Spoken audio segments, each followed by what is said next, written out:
শাহজালালের এই মাটির সৈনিকেরা ইসলামের জন্য গর্জে উঠবে এবং কোন অন্যায়ের কাছে মাথা নত করবে না।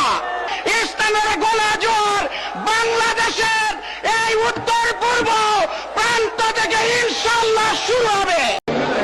সংগ্রামী সিলেটবাসী, এতক্ষণ ধরে আপনারা যার জন্য অপেক্ষা করছিলেন তার মুখ থেকে অত্যন্ত মূল্যবান কথা শুনেছেন।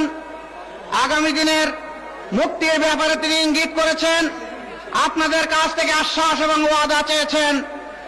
আমি আজকের এই জনসভা সফল করার জন্য সর্বস্তরের সিলেটবাসীকে আন্তরিক মোবারকবাদ জানাচ্ছি। সেই সাথে আমি জানতে চাই যে আমাদের নেতা সিলেটবাসীর কাছে যে আশ্বাস চেয়েছিলেন, আমরা কি আজ বলতে পারি শাহজালালের এই মাটির সৈনিকেরা ইসলামের জন্য গর্জে উঠবে এবং কোন অন্যায়ের কাছে মাথা নত করবে না?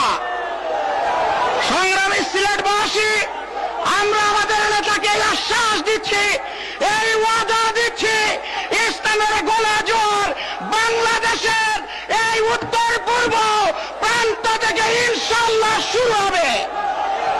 পরিশেষে আপনাদের সকলকে সার্বিক সহযোগিতার জন্য এবং কেন্দ্রীয় নেতৃবৃন্দকে কষ্ট করে হাজির হয়ে এখান থেকে ইসলামী আন্দোলনের অগ্রযাত্রা এবং বিজয়ের সূচনা করার জন্য আন্তরিক মোবারকবাদ জানিয়ে আজকের জনসভার এখানেই সমাপ্তি ঘোষণা করছি। ওয়াখিরু দাওয়ানা আলহামদুলিল্লাহি রাব্বিল আলামিন। আসসালামু আলাইকুম। খোদা হাফেজ। বাংলাদেশ।